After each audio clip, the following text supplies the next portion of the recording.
Om Namo Bhagavate Vasudevaya. Om Namo Bhagavate Vasudevaya. Om Namo Bhagavate Vasudevaya. Om Namo Bhagavate Vasudevaya. Om Namo Bhagavate Vasudevaya. Om Namo Bhagavate Vasudevaya. So this morning we're reading from Srimad Bhagavatam, Canto 3 entitled Status Quo. 25, the glories of devotional service. And we're on text.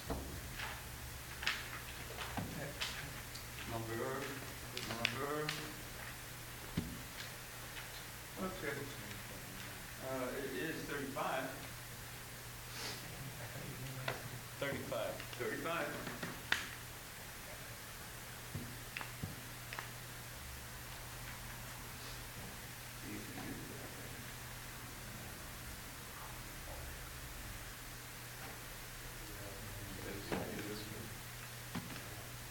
Should be in that room there, the audio room. No, I don't know it's right. Is it on? Damodar is writing the verse, Yeah, I know. but I don't have it. Did you do one of them? Yeah. Oh, there's no other book. Oh, you got the book. This is when you use the idea of thinking.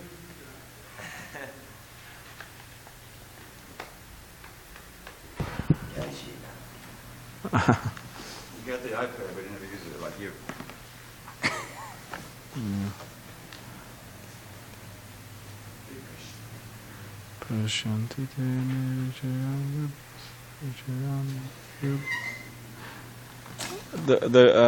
What is the meter for this trip? It's a little irregular. Okay, that's what I was thinking. But okay. Pashyanti te me ruchiran yambasanta prasanna vaktaruna lochanani rupani divyani vara pradani sakam vacham sprihaniyam vidanti Pashyanti te me ruchiran basanta prasanna vaktaruna lochanani rupani divyani vara pradani sakam vacham sprihaniyam vidanti Pashyanti te me ruchiran basanta prasanna vaktaruna lochanani rupani divyani vara pradani sakam vacham sprihaniyam vidanti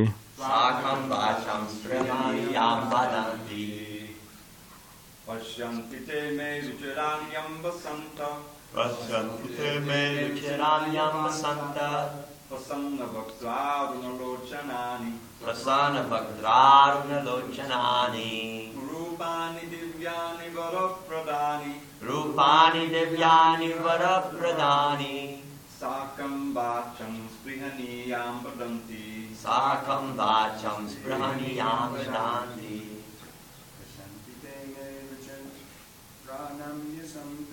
Prasanti te me ruchiranyam vasanta. Prasanna bhaktarunalochanani. Rupani divyani varapradani. Sakam vacham sprihaniyam vadanti.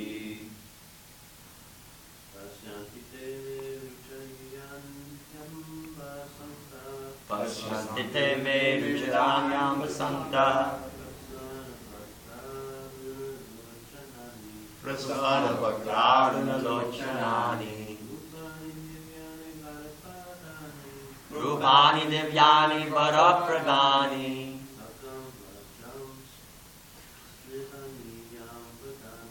Sakam vacham sprihaniyam vadanti.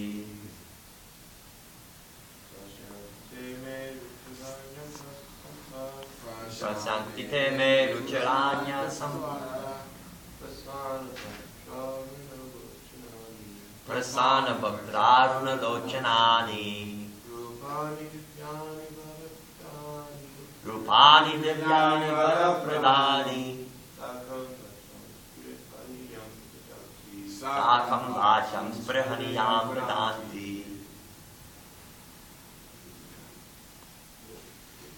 Exactly. Pasyanti te me ruchiranyam vasanta. Pasyanti te me ruchiranyam vasanta. Prasanna bhaktarunalochanani. Prasanna bhaktarunalochanani. Rupani divyani varapradani. Rupani divyani varapradani. Sakam vacham sprihaniyam vadanti. Sakam vacham sprihaniyam vadanti. Pasyanti te me ruchiranyam vasanta. Pasyanti te me ruchiranyam vasanta. Prasanna bhaktarunalochanani. Prasanna bhaktarunalochanani.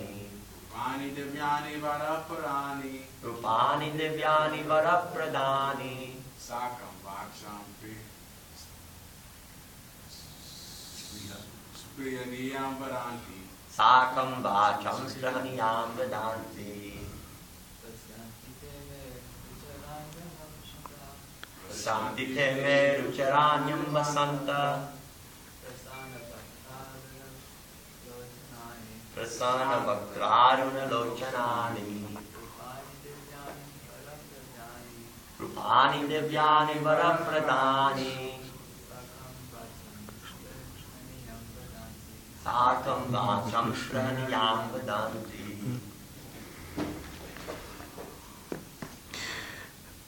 Translation. Oh, my mother. Oh, excuse me. Word by word. Pasyanti. Pasyanti. Si. Te. De. Me. My.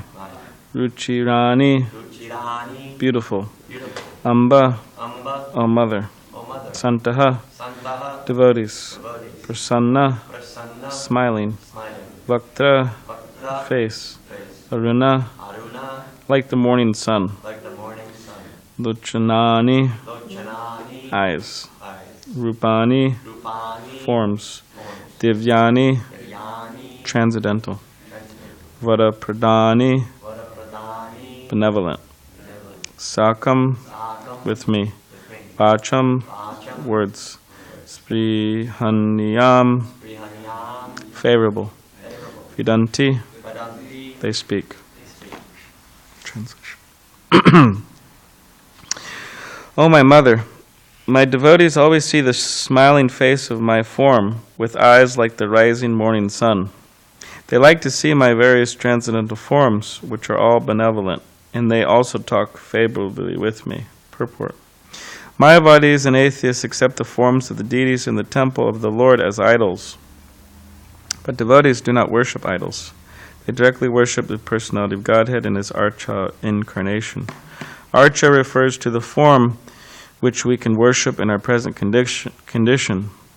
Actually, in our present state, it is not possible to see God in his spiritual form because our material eyes and senses cannot conceive of a spiritual form. We cannot even see the spiritual form of the individual soul. When a man dies, we cannot see how the spiritual form leaves the body. That is a defect of our material senses. In order to be seen by our material senses, the Supreme Personality of Godhead accepts a favorable form which is called Archa Vigraha. This Archa Vigraha, sometimes called the Archa Incarnation, is not different from him. Just as the Supreme Personality of Godhead accepts various incarnations, he takes on forms made out of matter, clay, wood, metals, and jewels. There are many Shastra conjunctions which give instructions for carving forms of the Lord. These forms are not material. If God is all-pervading, then he is also in the material elements. There's no doubt about it. But the atheists think otherwise. Although they preach that everything is God, when they go to the temple and see the form of the Lord, they deny that he is God. According to their own theory, everything is God. Then why is the deity not God? Actually, they have no conception of God. The devotee's vision, however, is different. Their vision is smeared with love of God. As soon as they see the Lord in his As soon as they see the Lord in his different forms, the devotees become saturated with love, for they do not find any difference between the Lord and his form in the temple, as do the atheists. The smiling face of the deity in the temple is beheld by the devotees as transcendental and spiritual, and the decoration of the body of the Lord is very much appreciated by the devotees. It is the duty of the spiritual master to teach how to decorate the deity in the temple, how to cleanse the temple, and how to worship the deity. There are different procedures and rules and regulations which are followed in temples of Vishnu. And devotees go there and see the deity, the Vigraha, and spiritually enjoy the form because all of the deities are benevolent. The devotees express their minds before the deity, and in many instances the deity also gives answers. But one must be a very elevated devotee in order to be able to speak with the Supreme Lord. Sometimes the Lord informs the devotee through dreams. These exchanges of feelings between the deity and the devotee are not understandable by atheists, but actually the devotee enjoys them. Kapila Muni is explaining how the devotees see the decorated body and face of the deity and how they speak with him in devotional service.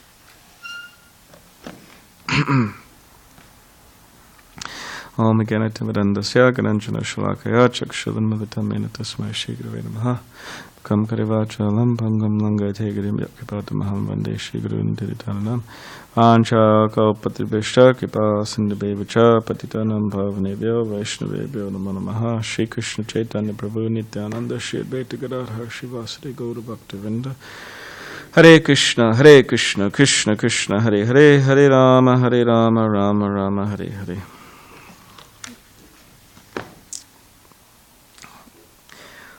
I'll read the translation again. O my mother, my devotees always see the smiling face of my form with eyes like the rising morning sun. They like to see my various transcendental forms, which are all benevolent, and they also talk favorably with me.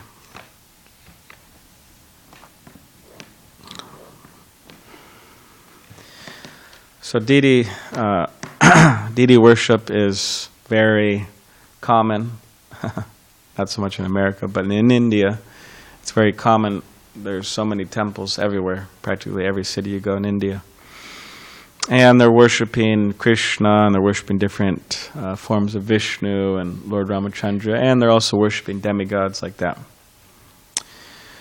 And of course, throughout the world before Srila Prabhupada made his appearance in America, and then all over the world,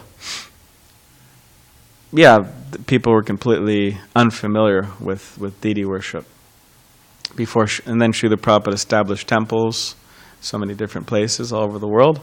And with those temples, he established the Archa Vigraha, the forms of Radha, Krishna, Jagannath, Baladev, Subhadra, Gaura, Nitai. so on.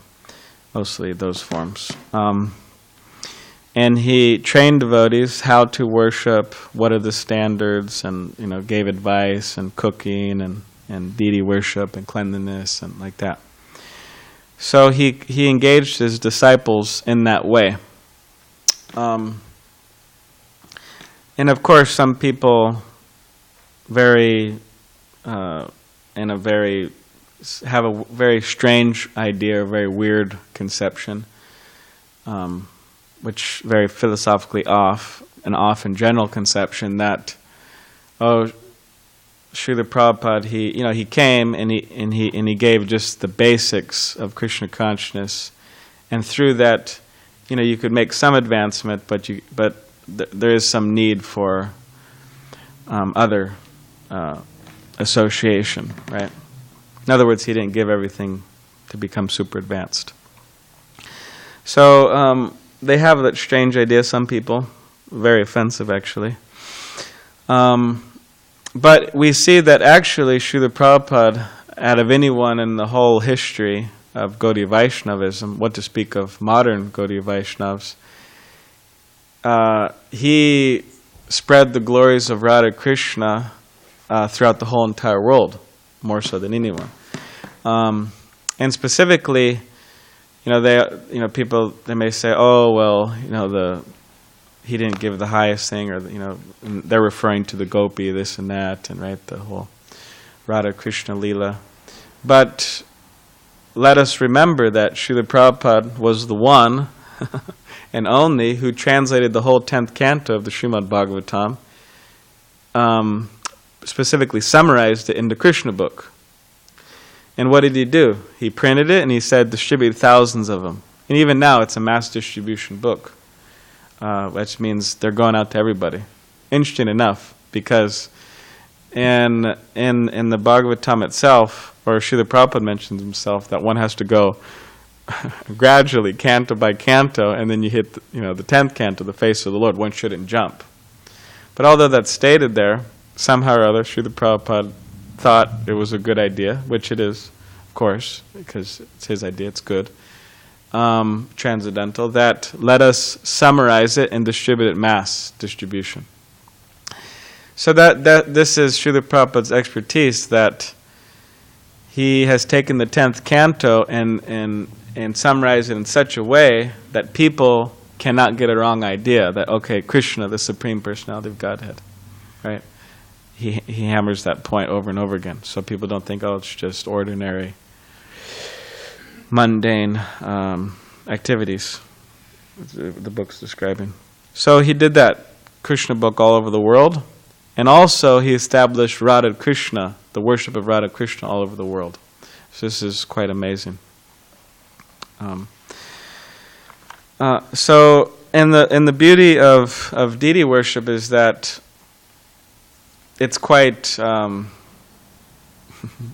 engaging. I mean, it's definitely engaging in the sense that if one signs up for the deity worship, they could, I guess depending on where you are in the world, but at least around here, if they sign up, there's plenty to do.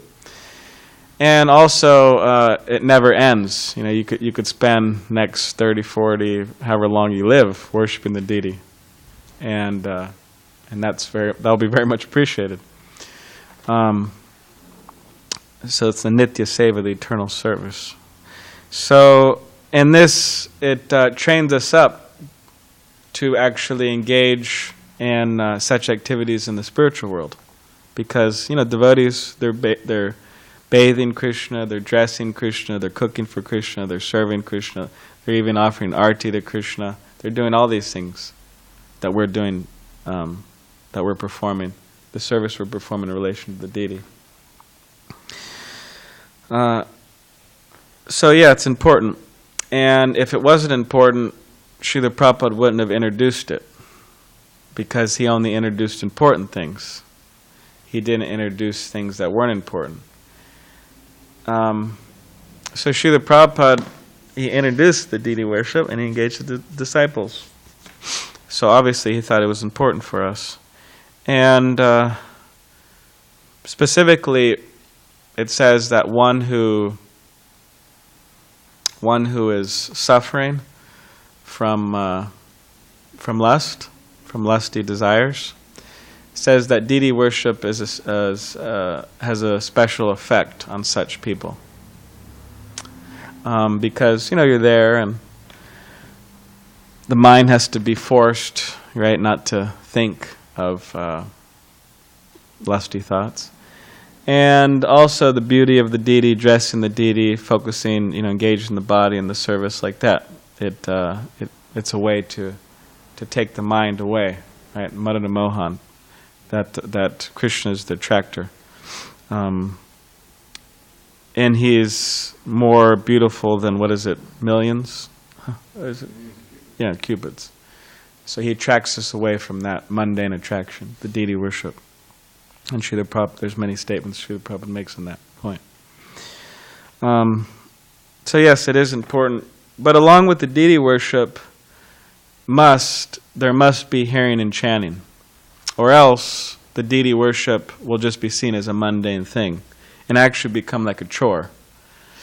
Like, oh God, I gotta wake up again and do Mangalarti, or, I gotta cook this offering again. I mean, this is just, can't we find somebody else, I gotta do deity backup again, man, this is just, but it's direct service to Krishna, it's direct service to the Supreme Personality of Godhead. So it is special and it is important. And without the hearing and chanting, we'll see it as mundane. And Srila Prabhupada, when he was in New Vrindavan, they just installed Radha Vrindavan Chandra. Vrindavan Chandra, the moon of Vrindavan, right?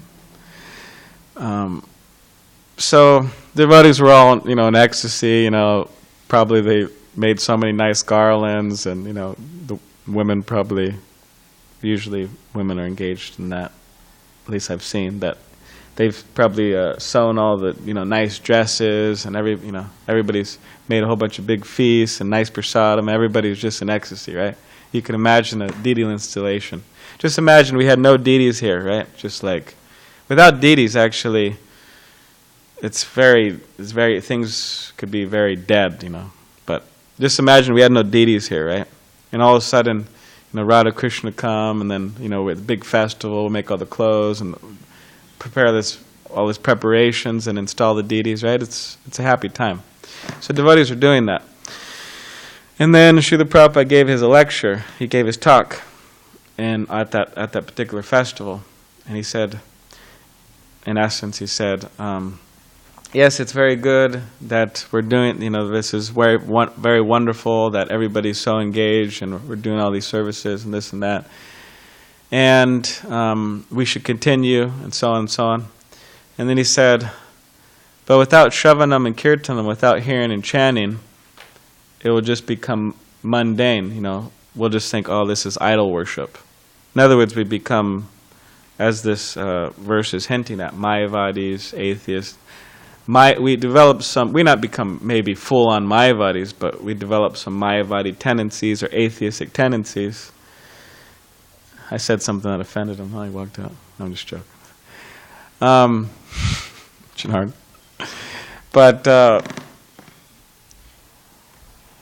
we develop this Mayavadi or atheistic tendencies without the Shravanam, Kirtanam, without the hearing and chanting, and we'll think, oh, this is just idol worship. And we'll think, oh, my spiritual master, he has created such a burden for me. This is such a burden. And then Prabhupada would even say that temples will close down. He said temples will close down, because things close down. I mean, it's not unheard of that religious institutions close down. Churches, temples, mosques, and they become bars and, stuff like that. Like I heard in New York, there was some big church. I think maybe, I don't know if you said that, Javita Prabhu, or someone said, but there's a huge church open for years, like decades. And then somewhat recently it closed down. It became some bar or something right there in New York. It's ridiculous, So, we have to be careful that it doesn't we're always trying to see from the right perspective the opportunity for devotional service.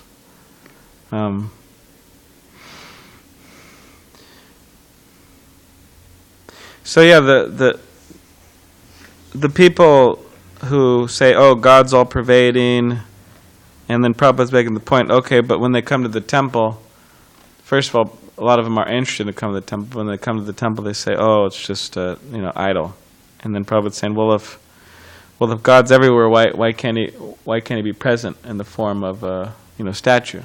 But then, of course, they don't have any very, very good logical arguments in relation to this. So yeah, the five most potent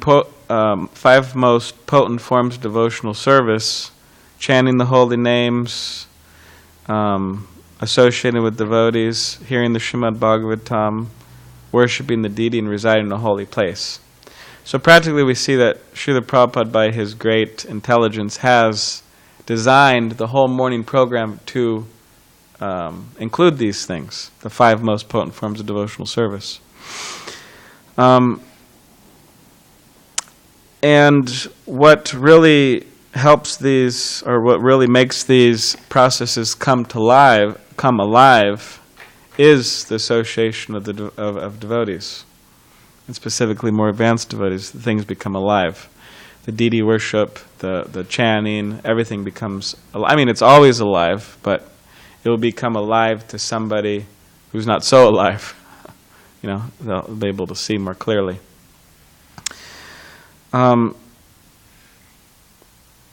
So yes, Krishna, he is a person, and we are his servants. That's the basic and actually advanced idea, that we are his servants. So Prabhupada would make the point many times that we have to be aware that the body's going to die. We have to be aware of that. And we always have to keep that in the forefront of our minds, because the tendency is to forget that, right? That the body's going to die. So I was brushing my teeth this morning, as I do every morning, and Zach was standing next to me brushing his teeth, not my teeth. And I told Zach, I said, I got to do this every morning, I got to do this every day. And then I said, and at the end, it's all going to turn into ashes, right? The body's going to turn into ashes. I don't know what Zach thought about that, but he didn't say anything. Yeah. So yeah, that's the fact, that the body goes into ashes or whatever it does, that turns into something. Doesn't retain it, its form. So if like the atheists and the these type of people, they say, oh well, there's no God, there's no soul, there's no afterlife, then it just seems so absurd. Everything just seems so absurd. It's like, okay, well, what's the point? You just, and how much people they like to say, oh, we're enjoying life so much, and we're going to enjoy so much, but really when it comes down to it, like, how much can you actually enjoy in terms of the time limit that we have? Because it's very short, actually, right? They say for men in America, it's what, 75, 80 or something? Is that the... That's about the life. Yeah, lifespan. 75, 80. There's a whole bunch of years in there where you're not really enjoying very much. Yeah, and then most people, because they try to enjoy so much in their youth, Prabhupada would say, you suffer. The more you enjoy in your youth, the more you suffer in your old age. So most people like that. And then when they start becoming older, then you're really having a hard time, Ankles hurting, backs hurting, this hurting, that hurting. Nothing works like it's used to, You get diabetes, you get that, you get cancer, so many things. Not to be too negative, but that's just reality. So when it comes down to, and then how much in that span, or even in the, you could say where we have the ability to enjoy and like that, but how much can we really enjoy? It's not really that much. And then that's it, you know. Everything's gone, everything die, everything's gone, ashes, and then it seems very absurd. So Srila Prabhupada, he came, and he came to challenge this idea. He said, no, this is nonsense. Whoever thinks like this is nonsense. And these are all the reasons why it is nonsense. And there is God, and it's Krishna. It's Krishna. Krishna is a person. And he gave us the process of devotional service. So, if we engage in the process of devotional service, we will realize the happiness available in the process of devotional service. If we engage in chanting the holy name of Krishna, we will realize the ecstasy of the holy name of Krishna. But we have to do that properly. We have to do that properly. Just like it says, one of the six, I think it's the sixth offense to the holy name. It says to consider the holy names, the glorification of the holy name to be exaggeration. So if one doesn't very seriously, sincerely take to the chanting of the holy name, even though they're in the midst of Vaishnava Sangha, then there's a great possibility that they will actually think over time that, hey, this is an exaggeration. This is a complete exaggeration about the holy name, and that creates a lot of problems, actually. That really creates a lot of problems for a devotee. Because if it starts there, okay, this is an exaggeration, the holy name, okay. But my guru, who initiated me, he's telling me that all about the holy name and this and that, so maybe he's an illusion, maybe he's hallucinating. Maybe what he's saying is he's lying, or I don't know, he's got some motives, or he's exaggerating. Maybe he's just full of it, you know. People think like that. And it's like, all right, well, if he's full, then what to speak of all the other Vaishnavas? They must really be, tripping, And then, hey, am I tripping? Hey, I must be hallucinating. I must be exaggerating. And then, material world's looking very attractive, and all the glimmer and all the people and this and yeah, hey, you could sleep in till 9, 10, 11, 12, 1. Hey, it sounds good to me, And then it's like, all right, well, maybe I should just join those people. Maybe I should just join the general populace. They seem like everybody's doing the same thing, more or less. Maybe they don't seem so bad off, And then, as Dravida Prabhu said the other day, then that becomes a reality. That the whole materialistic lifestyle and hedonistic lifestyle and I am this body lifestyle becomes a reality, and then Krishna consciousness is just some weird, strange hallucination that some guys and women are just tripping on. So let me just forget about it. And that it creates although it seems small, it seems very small, like a small problem in the beginning, it becomes big. Because it's like, all right, well, I'm not chanting as serious as I could, or as sincere as I could. Well, anyways, that's just, that's not such a bad problem. Come on, give me a break. I'm here, following the program here, guys. But then, if it continues like that, it could grow. The disease grows. Diseases grow, by the way. They don't, unless they're cut off, they grow. So, therefore, Chandaka Pandit, right, he says, once the disease is there, once a fire is there, once the dead is there, it has to be dealt with immediately. So the disease that may come up within our devotional service, or as the Chaitanya Charitamrita says, the weeds have to be uprooted, or else they will grow. They will choke the plant. And we see that all the time. We have Rajendrananda Prabhu here and Dravida Prabhu. They've seen hundreds of cases of devotees who were, fired up, sincere, just look like they're going straight back to Godhead tomorrow type, people.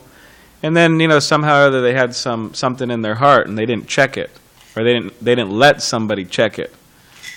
The pride didn't let somebody check it.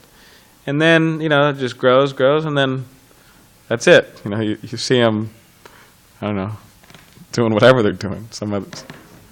Walking out the door, and you see them just wasting their human form of life in some ridiculous thing. So, and I've saw so many devotees, of course they've saw more devotees than me, but I have also seen so many of my friends and brahmachari buddies and stuff like that kind of go off the, deep end. So, we have to remember that to try to check those things, look within ourselves. There's this interesting quote by this Christian fellow, which some may know, some may not. But I don't agree with absolutely everything he says, but with this, I agreed, and anyways. But so he's making the point that the better one becomes, the more clearly they could see the bad within themselves. The more clearly they could see the evil. He uses the word evil within themselves. The more good one becomes. The more worse one is, this is all spiritually speaking, the more worse one is, one understands the badness within themselves less. They don't understand, right? And when one is thoroughly morally corrupt or unhealthy, whatever it is, bad, not spiritually good, then they think without a doubt, absolutely 100%, no doubt in their minds that I am absolutely 100% good. I'm completely good. And then he says that when one is asleep, they can't understand what it means to be awake. That they're sleeping. So, but when they're not asleep, they can understand what it means to be sleeping. I don't know if that. I don't know. Maybe.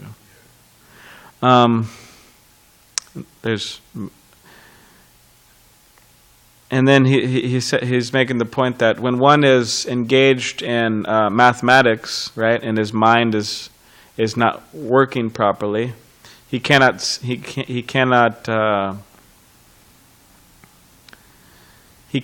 the mistakes that he's making, right?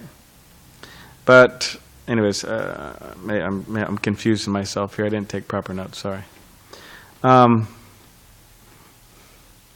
But maybe this one will be more clear to me and then more clear to you.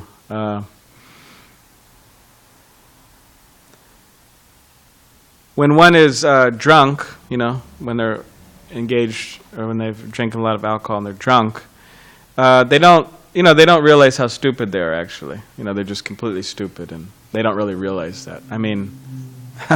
Maybe within our own lives or with whatever.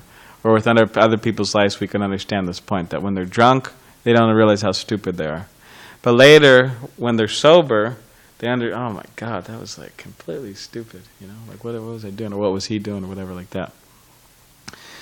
So in other words, when we're completely in ignorance, we cannot really fully grasp how ignorant it actually is. But then when we sober up, when we become a little more better spiritually, we realize, man, that was just look how stupid that was. That was just completely dumb.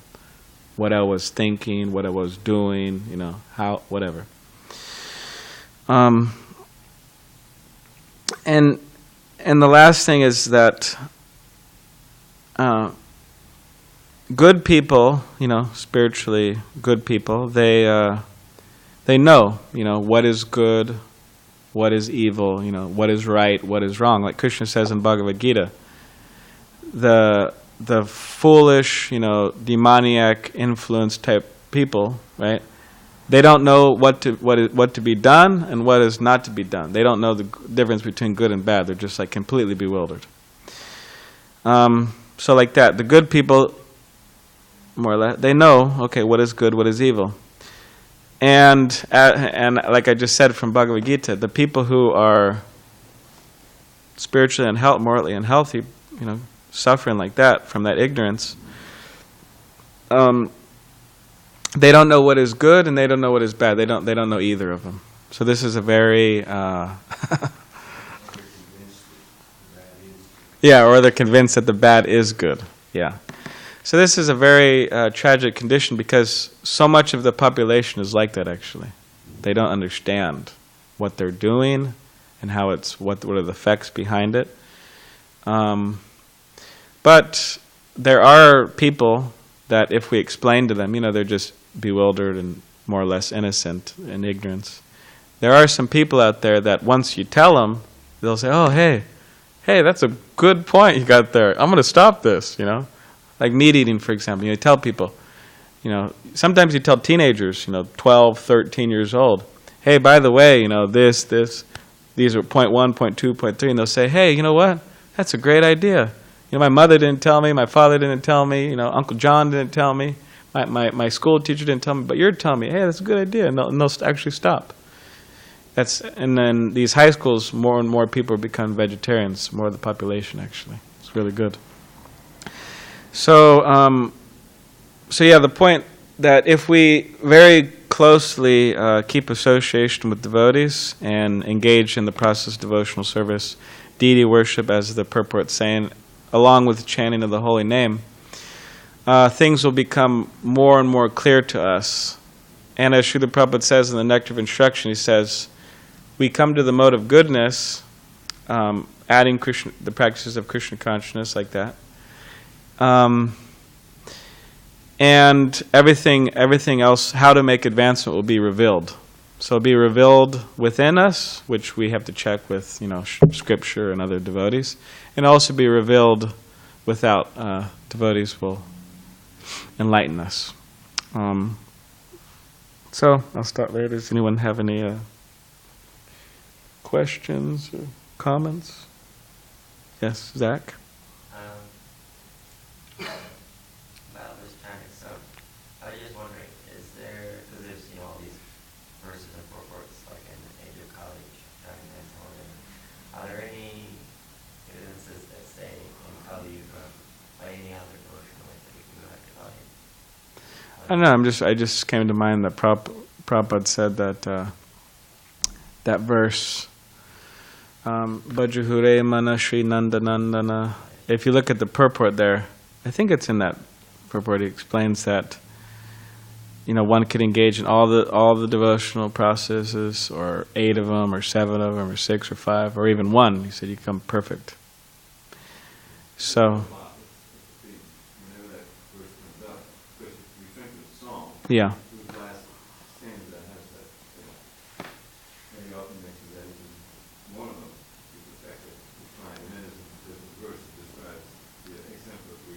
Yeah.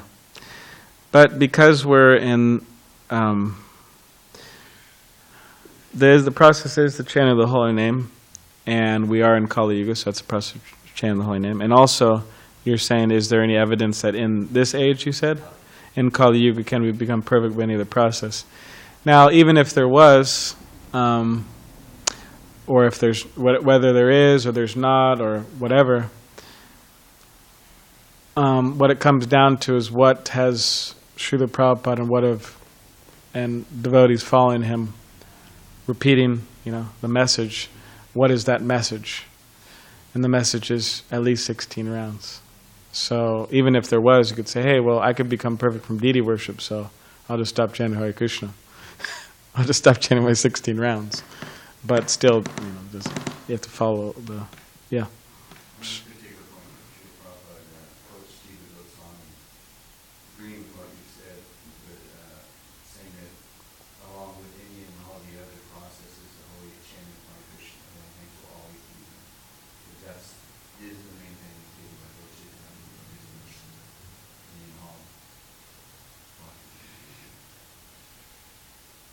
Yeah, the chanting has to be accompanied, yeah.